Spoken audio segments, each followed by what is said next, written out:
میرے پیارے آقا علیہ السلام کے پیارے دیوانوں، اللہ تبارک و تعالی کا حکم ہے، اے ایمان والو اللہ سے ڈرو اور سچوں کے ساتھ ہو جاؤ۔ جب اللہ تبارک و تعالی نے ایمان والوں کا تمغافی عطا فرما دیا، ایمان والا فرما بھی دیا، اس کے بعد ایمان والا کہنے کے بعد میرے کریم نے دو باتوں کا حکم دیا۔ ایک تو تقوی کا کہ اللہ سے ڈرو، دوسرا سچوں کے ساتھ ہو جاؤ۔ جب ایمان انسان کو مل گیا، وہ ایمان کی بلند بالا کے منزل پر فائز ہو گیا۔ ایمان ہی سب کچھ ہے، اس لیے کہ جب ایمان مل جائے تو پھر بندوں کو بڑی خوش نصیبی مل جاتی ہے، اس کا مقدر آنچ پر ہو جاتا ہے۔ اللہ نے بندوں کو ایمان کی دولت عطا کی، پھر اس کے بعد میرے کریم نے ایک اور بات کا حکم دیا کہ سچوں کے ساتھ ہو جاؤ، یعنی اس کی تفصیل یہ ہے کہ اللہ کے ولیوں کے ساتھ ہو جاؤ، صالحین کے ساتھ ہو جاؤ۔ آخری ایمان جب بندے کے پاس تقوی کی نعمت آ گئی، جب بندہ متقی ہو گیا، ظاہر سی بات ہے متقی ہونے کے بعد اس کے راتیں خود ہی مصلی پہ گزر رہی ہے، ان کے ہاتھوں میں تسبیح موجود ہے، وہ نمازوں کا پابند ہے،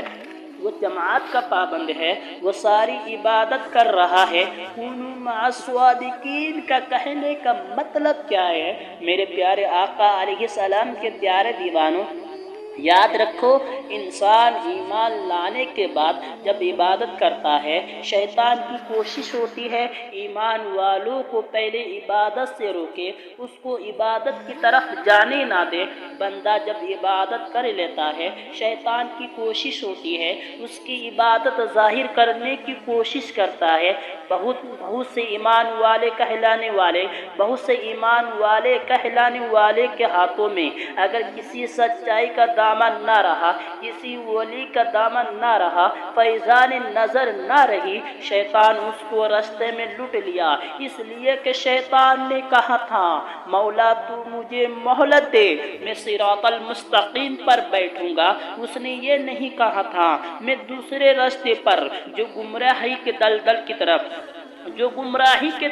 کی طرف جاتے ہیں وہاں بیٹھوں گا، بلکہ اس نے یہ کہا تھا میں صراط المستقیم پر بیٹھوں گا، تیرے بندوں کو بہکانے کی کوشش کروں گا۔ یاد رکھے، ایمان کے بعد جب بندہ عبادت کرتا ہے، ایمان کے بعد جب بندہ نیک عمل کرتا ہے، شیطان اس کو گمراہ کرنے کی کوشش کرتا ہے، وہ پھر صراط المستقیم پر بیٹھ کر گمراہ کرنے کی کوشش کرتا ہے۔ اس لیے میرے رب کریم نے فرمایا، ایمان لانے کے بعد تقوی اختیار کرو، لیکن وہ بندے جو اللہ سے واصل ہو چکے ہیں، جن کا رشتہ اللہ سے جڑ چکا ہے، جو رب کے قرب پا چکا ہے، جو اس کے ولادت کی منزل طے کر چکے ہیں، اس کے دامن کو پکڑ لو، تاکہ شیطان تمہارے ایمان کو خاتمہ کرنا چاہے، تاکہ شیطان تمہارے ایمان کو ختم کرنا چاہے، تاکہ شیطان تمہارے ایمان کو خاتمہ کرنا چاہے۔ اللہ کے ولیوں کے دامن کی برکت سے، اللہ کے ولیوں کے دامن کی برکت سے تمہارے ایمان کی حفاظت ہو سکے، تمہاری عبادت کی حفاظت ہو سکے۔ میرے کریم آقا صلی اللہ علیہ وسلم کے پیارے دیوانوں،